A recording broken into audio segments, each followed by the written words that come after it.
आज हम इस वचन में पवित्र वचन पर मनन चिंतन करेंगे।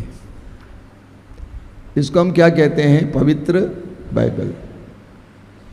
ये 73 किताबों का ग्रंथ है, यानी कई किताबों का ग्रंथ। और 73 किताबें इतिहास के विभिन्न बिंदुओं पर विभिन्न लोगों के द्वारा लिखे गए हैं। ये एक आदमी के द्वारा लिखी हुई किताब नहीं है। इसमें 73 किताबें हैं, पुस्तकें हैं, और ये 73 पुस्तकें अलग अलग लोगों के द्वारा अलग अलग समय में लिखे गए हैं। लेकिन इसलिए कि बोलने वाला एक है, इसको हम ईश्वर की वाणी कहते हैं। प्रेरणा एक से मिली है, इसीलिए हम ईश्वर की वाणी कहते हैं, ईश्वर का वचन कहते हैं। और इस पवित्र बाइबल ने, इस पवित्र ग्रंथ ने पता नहीं पिछले कई सदियों से कितने करोड़ों लोगों को सांत्वना दी है, जीवन दिया है, उनके जीवन के पथ पे प्रकाश डाला है, जीवनों को परिवर्तित किया है। कोई अंदाज नहीं है। ये ऐसा ग्रंथ है जिसके ऊपर संसार भर में सबसे ज्यादा अध्ययन हुआ है और आज भी अध्ययन हो रहा है। ये ऐसा ग्रंथ है जो संसार के करीब करीब सभी भाषाओं में अनुवादित हुआ है। ये पवित्र वचन है। ये अनुग्रह और आशीष का एक बहुत बड़ा कुंड है जो आपके हाथ में है।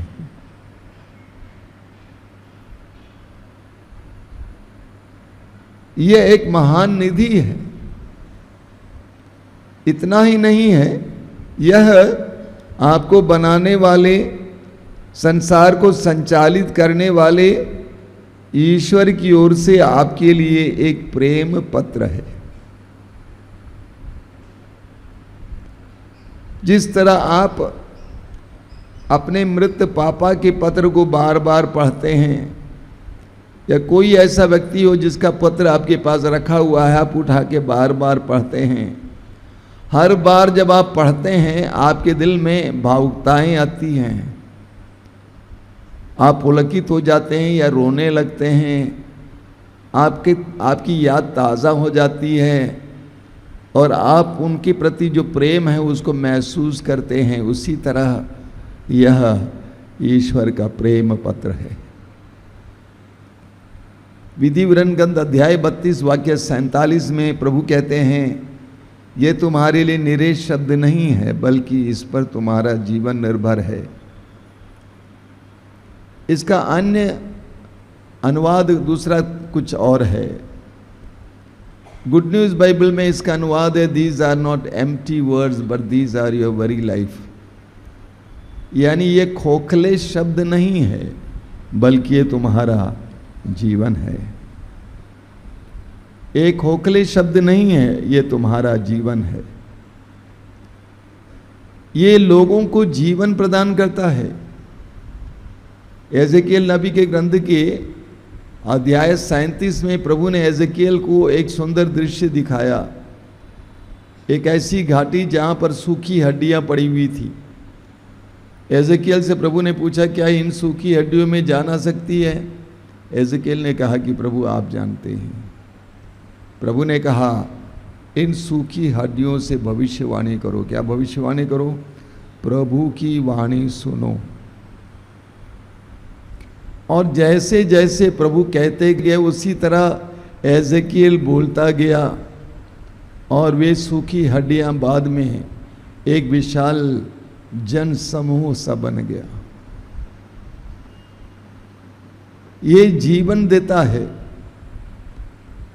लाखों करोड़ों लोगों के जीवन में आज जीवन देता है। सूखी हड्डी जैसे लोगों की जिंदगी को फिर एक बार प्रभु संवार लेते हैं। ये करोड़ों लोगों को सांत्वना देता है। लोग अपने जीवन की पीड़ाओं में तुरंत भाग कर प्रभु की वाणी के पास जाते हैं।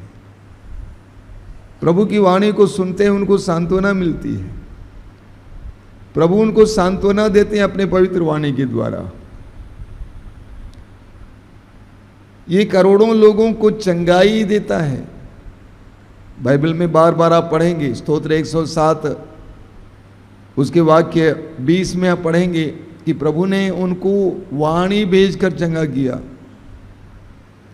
मत्ती के सुसमाचार के अध्याय 8 वाक्य 8, वो शतपति प्रभु यीशु से कहते हैं, प्रभु आप मेरे घर पे मत आइए, मैं इस योग्य नहीं हूँ, आप शब्द मात्र कह दीजिए और मेरा नौकर चंगा हो जाएगा। उसी अध्याय के वाक्य 16 में हम पढ़ते हैं, मत्ती अध्याय 8 वाक्य 16, प्रभु ने शब्द मात्र से अबदूतों को निकाला और सब रोगियों को चंगा किया। प्रभु ने कहा और हुआ। उत्पत्ति ग्रंथ में हम पढ़ते हैं कि ईश्वर ने कहा और वैसा हुआ। ईश्वर ने कहा प्रकाश हो जाए, प्रकाश हुआ। यीशु ने कहा कोढ़ी से मैं तुमसे कहता हूँ शुद्ध हो जाओ, वो शुद्ध हो गया। अंधे से कहा कि जैसे तुम्हारे विश्वास ने तुम्हारा उद्धार किया है, वो चंगा हो गया। प्रभु की वाणी चंगा करती है। प्रभु की वाणी हमें शुद्ध करती है। ये पवित्र वचन हमें शुद्ध करता है। कई लोग यहाँ पे आते हैं वासना के शिकार होकर, नशे के शिकार होकर। मैं उनसे कहता हूँ पवित्र वचन पढ़ना शुरू करो। जैसे चाहे पढ़ सकते हैं, या तो पूरी बाइबल को पढ़ डालो, निर्णय लो मैं पूरी बाइबल पढ़ लूँगा। हर रोज़ थोड़ा थोड़ा थोड़ा थोड़ा करके पढ़ते जाओ, या जो अंश प्रभु तुमको दिखाएं वो पढ़ो। प्रभु का वचन जब भी आप ईमानदारी से प्रभु के वचन को पढ़ते और सुनते हैं, प्रभु आपको शुद्ध करते हैं। इस्यास नबी के ग्रंथ अध्याय 66 वाक्य 2, इस्यास अध्याय 66 वाक्य 2 में प्रभु कहते हैं, मैं उन लोगों पर कृपा दृष्टि करता हूँ जो विनम्र है, पश्चातापी हैं और श्रद्धा से मेरी वाणी सुनते हैं। प्रभु उन लोगों पर कृपा दृष्टि करते हैं जो श्रद्धा से प्रभु की वाणी को सुनते हैं। इसको श्रद्धापूर्वक पढ़ना चाहिए। योहन के सुसमाचार के अध्याय 6 वाक्य 68 पेतरुस ने क्या कहा? तेरे इस शब्दों में अनंत जीवन का संदेश है। ये अनंत जीवन का संदेश है। सिर्फ जीवन का संदेश नहीं, बल्कि अनंत जीवन का संदेश है। बाइबल हमें पैसा कमाने की कला नहीं सिखाती है। बाइबल हमें अनंत जीवन के योग्य होने की कला सिखाती है। बाइबल हमें जीवन प्रदान करती है। यह हमें शुद्ध करती है। स्तोत्र 119 वाक्य 11, मैंने तेरी शिक्षा अपने हृदय में संचित रखा जिससे मैं तेरे विरुद्ध पाप ना करूं। मैंने तेरी शिक्षा अपने हृदय में संचित रखा जिससे मैं तेरे विरुद्ध पाप ना करूं। स्तोत्र 119 वाक्य 9, नव युवक युवतियां कैसे अपने को निर्दोष रख सकते हैं तेरे शिक्षाओं के, तेरे आदेशों के पालन से। पवित्र वचन हमें शुद्ध करता है।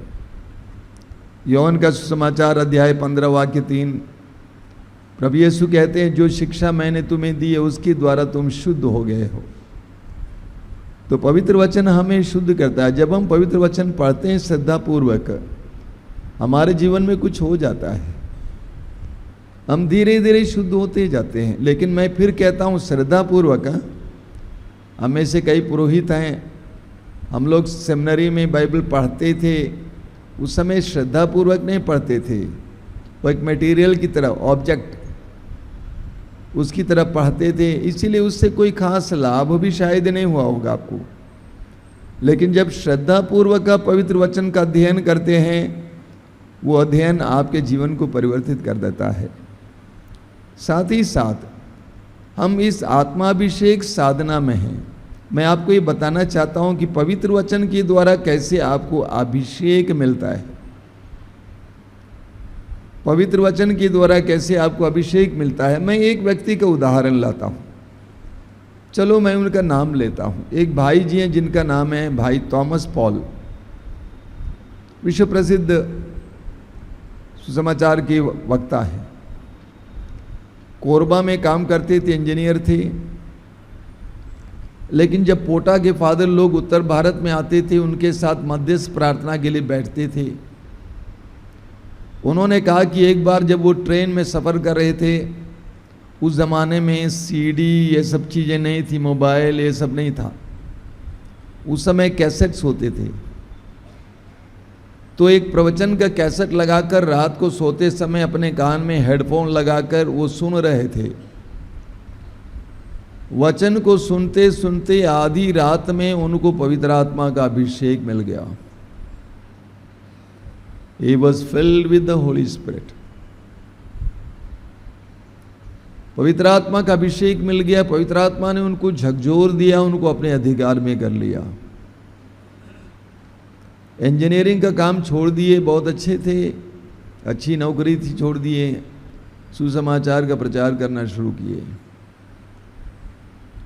भारत के कोने कोने में सुसमाचार सुनाए। अभी वो विदेश में स्विट्जरलैंड में काम करते हैं और वहाँ पर एक टीवी चैनल भी चला रहे हैं। यहाँ पर कई बार आए हैं। पवित्र वचन हमें अभिषेक प्रदान करता है। जब हम श्रद्धापूर्वक पवित्र वचन को सुनते हैं तो पवित्र वचन हमें अभिषेक प्रदान करता है। नहमयाह का ग्रंथ अध्याय 8 वाक्य 8 और 9। नहमयाह का ग्रंथ अध्याय 8 वाक्य 8 और 9 एक बहुत सुंदर प्रसंग है। वहाँ पर हम पढ़ते हैं कि एजरा खड़े होकर पवित्र ग्रंथ पढ़ना शुरू किए। पवित्र ग्रंथ पढ़कर उसको लोगों को समझा रहे थे। वचन में लिखा हुआ है कि लोग पवित्र वचन को सुनने से रो पड़े, क्योंकि वे उसका अर्थ समझ पा रहे थे। प्रभु की वाणी को सुनकर लोग रो पड़े, वे पवित्र आत्मा के अभिषेक से भर गए। लूकस के सुसमाचार के अध्याय 24, प्रभु यीशु के 2 शिष्य यरूशलेम छोड़कर एमाउस की ओर जा रहे थे और वचन में हम पढ़ते हैं कि मार्ग में प्रभु यीशु हो लिए। प्रभु ने पूछा कि इस बात के बारे में आप लोग चर्चा कर रहे हैं, आप लोग बहुत दुखी नजर आते हैं। तो उन्होंने वो सब बता दिया जो यीशु के साथ हुआ था। उन्होंने यीशु को पहचाना नहीं था। यीशु पुनर्जीवित हुए थे लेकिन उन्होंने इस पहचाना नहीं, क्योंकि वे कभी सोच नहीं सकते थे। क्योंकि जिस कदर यीशु को मार डाला गया था, दफनाया गया था, वो कभी जिंदा हो सकता है, वे लोग कभी सोच नहीं सकते थे। इसलिए यीशु को पहचान नहीं पाए। बाद में यीशु ने उनको धर्म ग्रंथ की व्याख्या करते हुए समझाया कि मसीह को दुख भोगना था। आप वाक्य 32 में पढ़ेंगे। वाक्य 32 में वे जब यीशु को पहचान गए, उसके बाद वे आपस में बोल रहे हैं, जब प्रभु हमारे साथ थे और धर्म ग्रंथ की व्याख्या कर रहे थे तो हमारे हृदय कैसे उद्दीप्त हो रहे थे। हमारे हृदय कैसे उद्दीप्त हो रहे थे। पवित्र वचन को सुनने और पवित्र वचन की व्याख्या सुनने से हमारा हृदय उद्दीप्त हो जाता है। बहुत साल पहले की बात है, 1996 में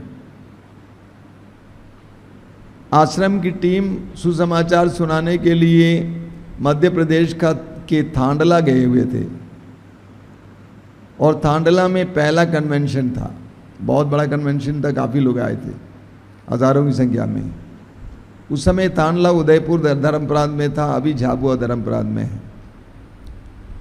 वहाँ पहुँचते ही जिस भाई ने हम लोगों को बुलाया था, उस भाई ने कहा कि फादर जी ऐसा है कि हमारे यहाँ बहुत कैथोलिक हैं, हजारों की संख्या में, लेकिन करीब करीब सभी परिवार या तो नशा बनाता है, शराब बनाता है, या लोग पीते हैं या बेचते हैं। यानी उनका कनेक्शन ज़्यादा यीशु से ज़्यादा शराब से है। पल्ली पुरोहित के पास गया, पल्ली पुरोहित ने भी यही कहा, हमारी जनता बहुत नशा करती है। उस समय वहाँ पर मेरा पहला प्रवचन का कैसेट रिलीज हुआ, आनंद का संदेश, जो स्टूडियो में रिकॉर्ड किया था पहला।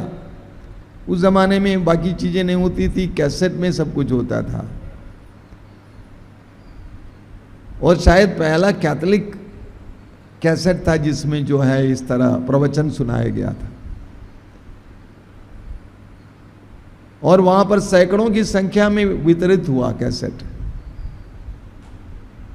हर परिवार वाला एक एक कैसेट लिया, सब घरों में कैसेट बजने लगा।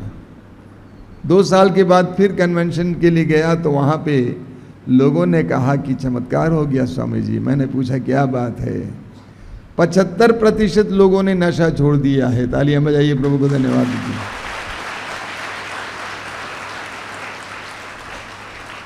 75% लोगों ने नशा छोड़ दिया है।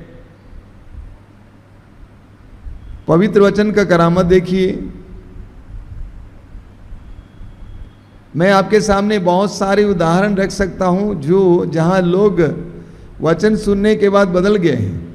और इसीलिए जब लोग आते हैं मेरे पास काउंसलिंग के लिए आते हैं तो सारा कुछ सुनने के बाद, सब कुछ करने के बाद मैं उनको होमवर्क देता हूं। क्या होमवर्क है? मैं उनसे कहता हूं कि आपको प्रतिदिन मोबाइल से मेरे 2 प्रवचन उठाना है और सुनना है। मैं इसलिए मेरे बोल रहा हूं क्योंकि मैं बोल रहा हूं और किसी का भी हो सकता है। तो मैं उनसे कहता हूं कि आपको प्रतिदिन 2 प्रवचन उठाना है, अच्छी तरह सुनना है, बस बाकी पवित्र आत्मा करेगा। बोलिए हालेलुया, हालेलुया, हालेलुया, हालेलुया। यूहन्ना के समाचार के अध्याय 17 वाक्य 17 में क्या लिखा हुआ है? प्रभु यीशु अपने शिष्यों के लिए प्रार्थना करते हैं। क्या प्रार्थना करते हैं? हे पिता, तूने सत्य की सेवा में समर्पित कर और तेरी शिक्षा ही सत्य है। अंग्रेजी में इसका अनुवाद कुछ और है। Father, sanctify them in truth and thy word is the truth. यानी तेरे पवित्र वचन के द्वारा उनको पवित्र कर। कभी कभी अनुवाद में गड़बड़ी आ जाती है। तेरे पवित्र वचन के द्वारा पवित्र कर। पवित्र वचन हमें पवित्र करता है, हमें अभिषेक से भरता है। यिर्मयाह नबी के ग्रंथ के अध्याय 5 उसके वाक्य 14 में एक बहुत जबरदस्त वचन है, कोई पढ़े उसको। इसलिए सर्वशक्तिमान प्रभु यह कहता है, क्योंकि तुम ऐसा कहते हो, मैं तुम्हारे मुंह में अपने शब्दों को आग और उन लोगों की लकड़ी बना दूंगा और वह आग उन लोगों को भस्म कर देगी। और एक बार पढ़िए उसको अच्छे से। इसलिए सर्वशक्तिमान प्रभु यह कहता है क्योंकि तुम ऐसा कहते हो, आगे, मैं तुम्हारे मुंह में अपने शब्दों को आग और उन लोगों को लकड़ी बना दूंगा। हाँ, प्रभु कहते हैं कि मैं अपने वचन को तुम्हारे मुंह में आग बना दूंगा।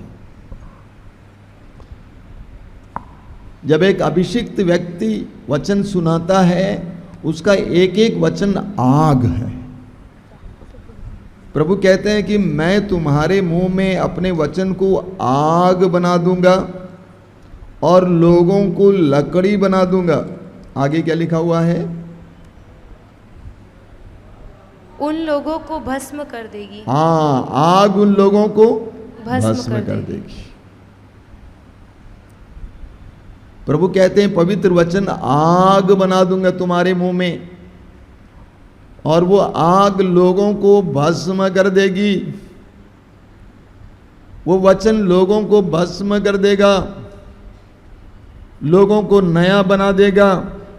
यिर्मयाह नबी अध्याय 23 वाक्य 29 में, यिर्मयाह अध्याय 23 वाक्य 29 में प्रभु कहते हैं, मेरी वाणी अग्नि जैसी है।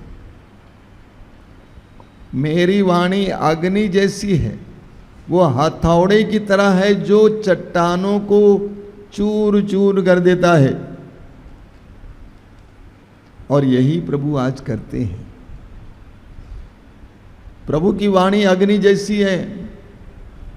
लोग जलने लगते हैं, लोग शुद्ध होने लगते हैं, साधनालयों में जाके देखिए, हमारे देश में कम से कम 100-150 साधना भवन है। अभी भी आप जाके देखेंगे, हर साधना केंद्र में काफ़ी लोग होंगे। जिस तरह ये काफ़ी बड़ी संख्या है, और वहाँ पर वचन सुनाया जाता है। वचन के द्वारा लोग भस्म हो जाते हैं, यानी उनके अंदर जो बुराइयां हैं भस्म हो जाती है। वे पूरी तरह से नई सृष्टि बन जाती है। बोलिए हालेलुया, हालेलुया, हालेलुया, हालेलुया। एक बार यिर्मयाह बहुत ज़्यादा परेशान हो गया। नबी यिर्मयाह बहुत ज़्यादा परेशान हो गया, क्योंकि प्रभु की ओर से वचन सुनाने से उनको बहुत अत्याचार झेलना पड़ा। लोगों ने विरोध किया, चलो कोई बात नहीं, लेकिन लोगों ने उन पर अत्याचार किया।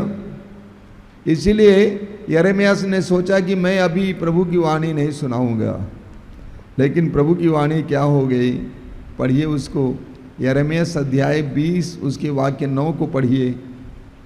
यिर्मयाह अध्याय 20 वाक्य 9 क्या लिखा हुआ है? जब मैं सोचता हूँ मैं उसे भुलाऊंगा, मैं फिर कभी उसके नाम पर भविष्यवाणी नहीं करूंगा, तो उसका वचन मेरे अंदर एक धधकती आग जैसा बन जाता है। Oh my God.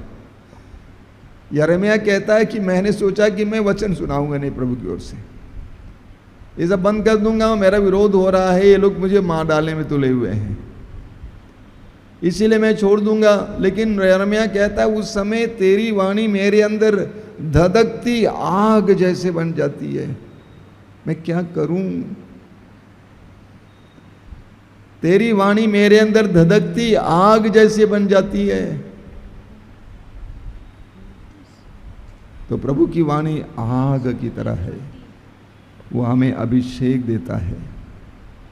आप पढ़ेंगे प्रेरित चरित्र के अध्याय 10 उसके वाक्य 44 में हम पढ़ते हैं कि पेतरुस को प्रभु ने प्रेरणा दी कि पेतरुस कॉर्नेलियुस के घर जाएं। कॉर्नेलियुस गैर यहूदी था। अब एक यहूदी को गैर यहूदी के घर जाना मना था, लेकिन प्रभु ने पेतरुस को एक दिव्य दृश्य दिखाया, उसके द्वारा ये बताया कोई भी अशुद्ध नहीं है। और लोग पेतरुस को बुलाने के लिए वहाँ पे आ जाते हैं कॉर्नेलियुस के घर से, क्योंकि कॉर्नेलियुस को प्रभु की आशीष मिली। एक स्वर्गदूत ने कहा कि पेतरुस नामक एक व्यक्ति कैसरिया में रह रहा है, उसको बुलाओ। और पेतरुस कॉर्नेलियुस के घर पे गए। सबसे पहले पेतरुस ने कहा कि आप लोग जानते हैं कि हम यहूदी हैं, हम यहूदियों को किसी गैर यहूदी के घर पे जाना मना है, लेकिन मैं आया हूं क्योंकि प्रभु ने मुझे आदेश दिया है। उसके बाद वाक्य 44 में आप पढ़ेंगे, जब कोई पढ़े उसको। पेतरुस बोल ही रहा था कि पवित्र आत्मा सब सुनने वालों पर उतरा। हाँ, जब पेतरुस बोल रहा था तो पवित्र आत्मा सुनने वालों पर उतर आया। बोलिए हालेलुया, हालेलुया, हालेलुया, हालेलुया। जब पवित्र वचन सुनाया जाता है तो पवित्र आत्मा का अभिषेक मिलता है। पेतरुस बोल ही रहा था कि गैर यहूदी कॉर्नेलियुस और उसके परिवार जो सुन रहा था उनके ऊपर पवित्र आत्मा उतर आया। योहन के सुसमाचार के अध्याय 6 वाक्य 63, योहन अध्याय 6 वाक्य 63 में प्रभु यीशु स्वयं कहते हैं मांस व्यर्थ है, आत्मा जीवन प्रदान करता है। आत्मा ही जीवन प्रदान करता है, मांस व्यर्थ है।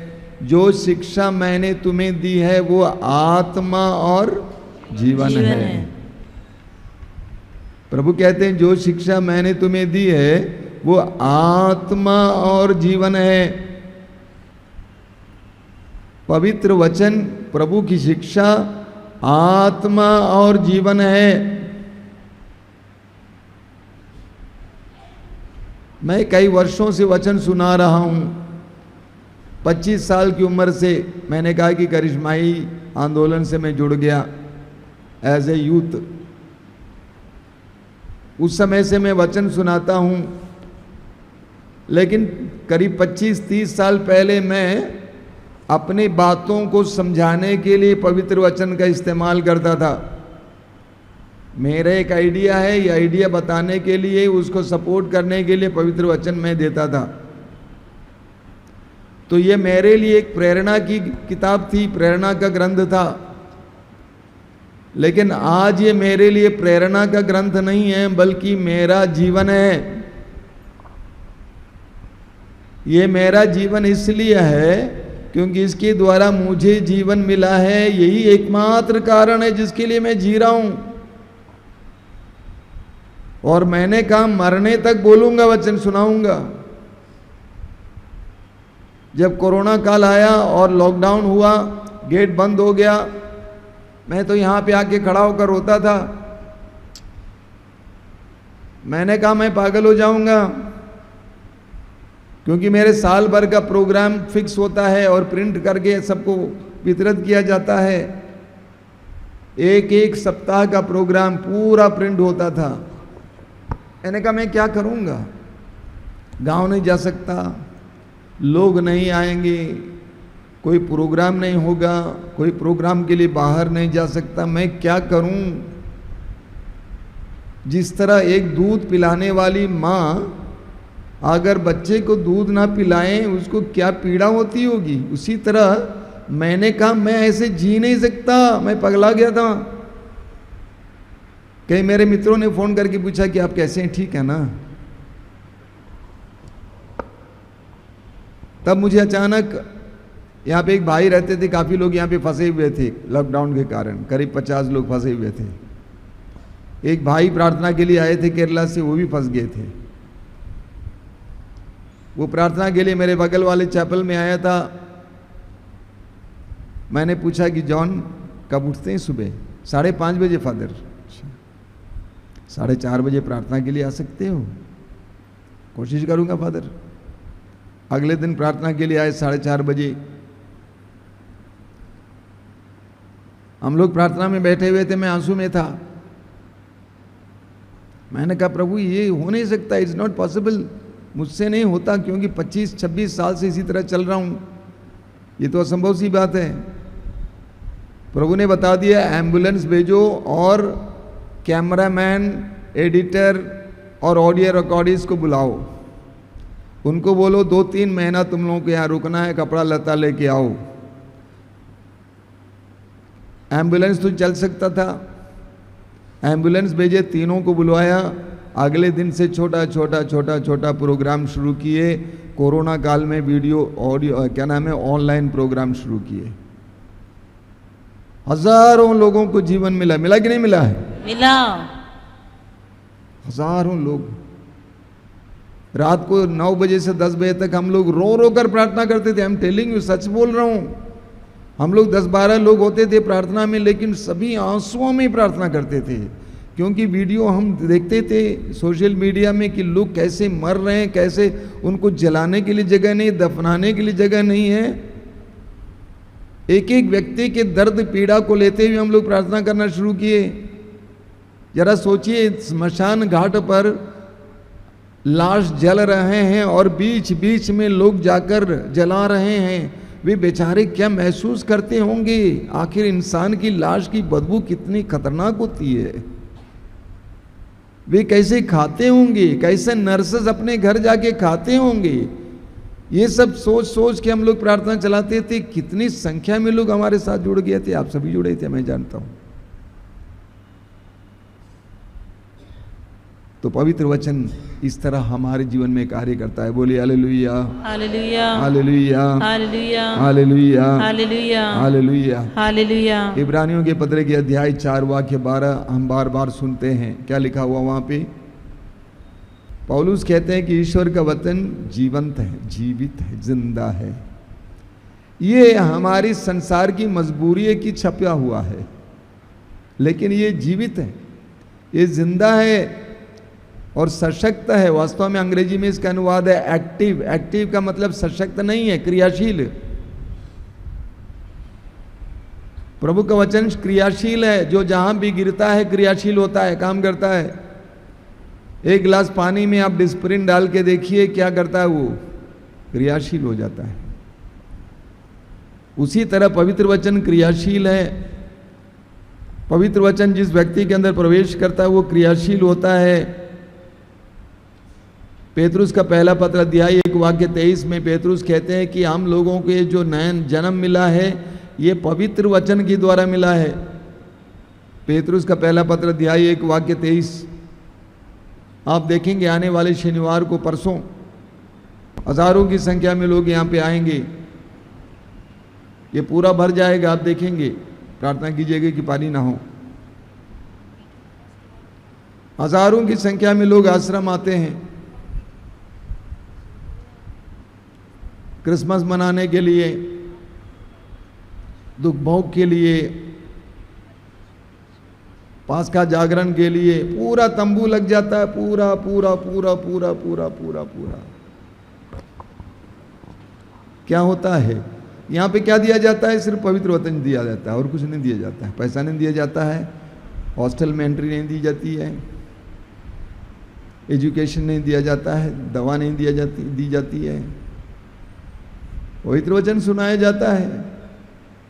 पवित्र वचन में इतनी शक्ति है, वो कार्य करता है, वो क्रियाशील होता है, उसमें जीवन है। मेरे कुछ कैथोलिक पुरोहित भाई मेरे साथ हैं भी समय, मैं उनको बताना चाहता हूं, don't complicate the word of God. पवित्र वचन को कॉम्प्लिकेट मत करो, जैसा है वैसे पढ़ो, खत्म। उसमें शक्ति है। किसी ने मुझसे कहा कि फादर लेकिन इसका अर्थ वगैरह बताना होगा तभी न लोगों को समझ में आएगा, उनका जीवन बदलेगा। मैंने उनसे पूछा संत अगस्तिन का जीवन कैसे बदला था? एक वचन ने, रोमी अध्याय 13 शायद 12-13 ने अगस्तिन की जिंदगी बदल डाली। उसका एक्सप्लेनेशन ने नहीं, उसकी व्याख्या ने नहीं, बल्कि वचन ने। इसीलिए मैं अपने पुरोहित भाइयों से अनुरोध करूंगा, पवित्र वचन को आप क्लिष्ट मत बनाइए, जैसा कि तैसा लोगों के सामने रखिए कि लोग समझ नहीं पाएंगे, गांव के लोग समझ पाएंगे। वचन हर एक अपने ढंग से ले लेगा। मैंने इस सत्संग भवन में पहली बार नहीं, 28 साल से काम कर रहा हूं। मैंने देखा पहले पहले गरीब से गरीब लोग आते थे, अनपढ़ निरक्षर लोग आते थे, लेकिन कैसे पवित्र वचन उनके अंदर प्रविष्ट करता है, कैसे पवित्र वचन से भी पुलकित हो जाते हैं। मैं देखता था, उसकी व्याख्या से नहीं, वचन से। वचन जाता है। और ये मत सोचिए कि मुझे व्याख्या करने की आवश्यकता है। सुनो, आप अपने ढंग से व्याख्या करते हैं, ये आपकी व्याख्या है, आपका परिवेश अलग है। लेकिन मेरे सामने जो बैठे हैं उस व्यक्ति का परिवेश अलग है, पवित्र वचन उसको वहां पर व्याख्या करेगा। जब इस वचन को पढ़ता है कोई इंसान, यहाँ पे नीचे बैठ के थके मांदे बोझ से दबे लोगों, सबके सब मेरे पास आओ, मैं तुम्हें विश्राम दूंगा। हर इंसान के अंदर अपनी अपनी व्याख्या होती है। ये खूबी है, ये कोई दर्शन शास्त्र का ग्रंथ नहीं है। Bible is not a book of philosophy. ये जीवन के बारे में बताया गया है। और इसकी भाषा कितनी सरल है भाई, कितनी सरल है। अनपढ़ से अनपढ़ इंसान भी इसको समझ सकता है। तो पवित्र वचन में शक्ति है। संत फ्रांसिस जेवियर ने कैसे उसकी जिंदगी एक वचन ने बदल डाला। फ्रांसिस जेवियर जब युवा था, उसके अंदर कितनी लालसा थी कि मैं एक बहुत बड़े विद्वान बनूंगा, ये बनूंगा, वो बनूंगा। लेकिन एक वचन ने जो लोयोला के मुंह से उसने सुना, इग्नेशियस लोयोला के मुंह से, मनुष्य को क्या लाभ यदि वो सारा संसार जीत ले और अपना ही प्राण गंवा दे। इस एक वचन ने, उसकी व्याख्या नहीं, प्लीज उसकी व्याख्या नहीं, उस वचन ने उसकी जिंदगी को बदल डाला। पवित्र वचन के अंदर सामर्थ्य है। आपका काम है पवित्र वचन को तोड़ तोड़ कर खिलाना। उसको क्लिष्ट नहीं बनाना चाहिए, अपनी थियोलॉजी नहीं देना चाहिए। पवित्र वचन को तोड़ तोड़ कर खिलाना। और ये पवित्र वचन अपने में शक्तिशाली है। वो जीवित है। वो वचन हर एक व्यक्ति को उसके परिवेश में बोलेगा, एंड दैट शुड हैपन, वो होना चाहिए। पवित्र वचन हर एक व्यक्ति के अंदर उसके परिवेश के अनुसार बोलेगा। यानी शब्द को, वचन को लोगों के जीवन में समाविष्ट होने दीजिए। आप में से कई लोग वचन सुनाने वाले हैं, क्लिष्ट मत कीजिए। अपने दिमाग के अंदर घुसाकर उसको मशीन में लगाकर मत दीजिए। वचन को प्योर दीजिए, शुद्ध वचन। उसको तोड़िए, उस तरह समझाइए, जीवन में जाने दीजिए इस व्यक्ति के लिए इस वचन का क्या अर्थ है, इस प्रसंग में प्रभु क्या कह रहे हैं। तो पवित्र वचन के अंदर सामर्थ्य है, शक्ति है, वो हमारे जीवन को बदल डालता है। हमें श्रद्धापूर्वक पवित्र वचन को सुनना है। मैं एक छोटा सा उदाहरण देता हूं। यहां पर सत्संग में एक बहन आया करती थी, पहले खंबे के पास बैठती थी, पहले खंबे के पास बैठती थी। उसका एक कान का पर्दा फट गया था। डॉक्टरों ने कहा कि ऑपरेशन करना होगा। बहुत पीड़ित थी, बहुत परेशान थी, ऑपरेशन करना होगा, लेकिन कोई गारंटी नहीं है। किसी से उसको सुनाई दिया कि मातृधाम आश्रम में इस तरह प्रार्थना चलती। वो आई, यहां पे बैठी। एक आध महीने के अंदर मैंने देखा साक्ष्य सुनाने के लिए वो भी लाइन में लगी है। उसने कहा कि मेरे कान का पर्दा फट गया था, मैं बड़ी पीड़ा के साथ यहाँ पे आई थी, मैंने प्रभु के वचन को सुना, मेरे कान का पर्दा पूरी तरह से ठीक हो गया है।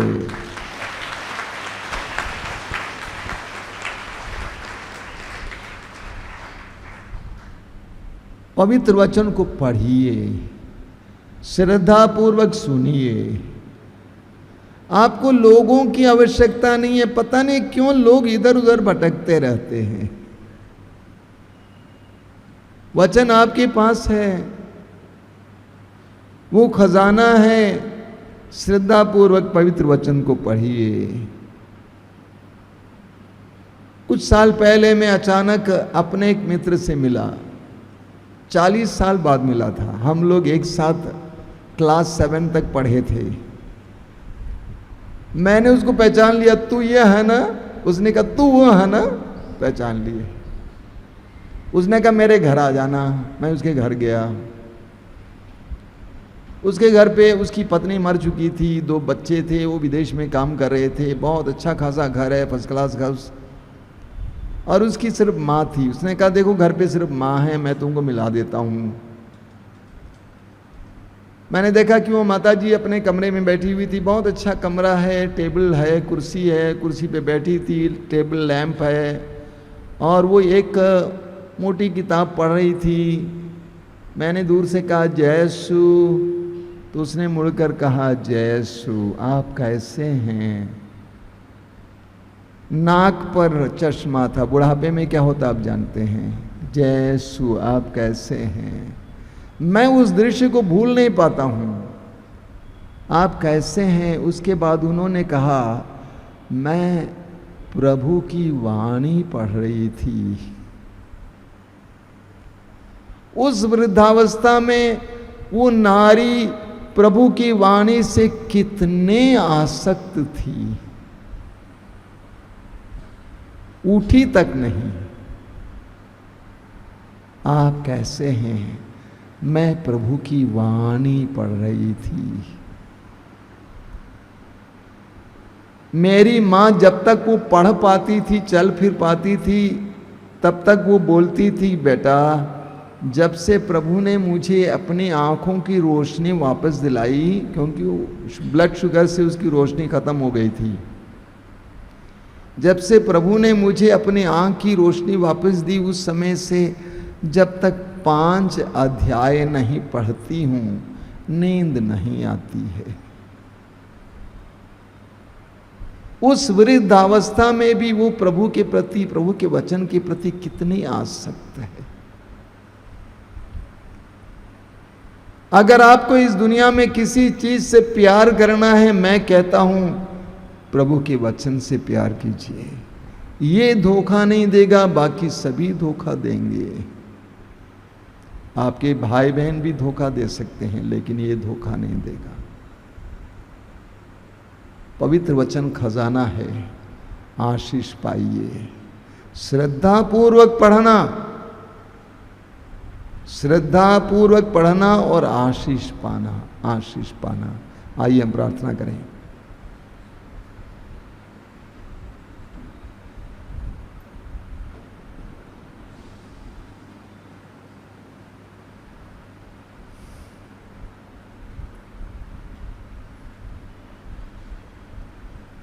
वचन तेरा है प्रभु, जीवन की ज्योति है। वचन तेरा है गुरु, अनंत जीवन है। वचन तेरा है प्रभु, जीवन की ज्योति है। वचन तेरा है गुरु, अनंत जीवन है। दिव्य वचन तेरा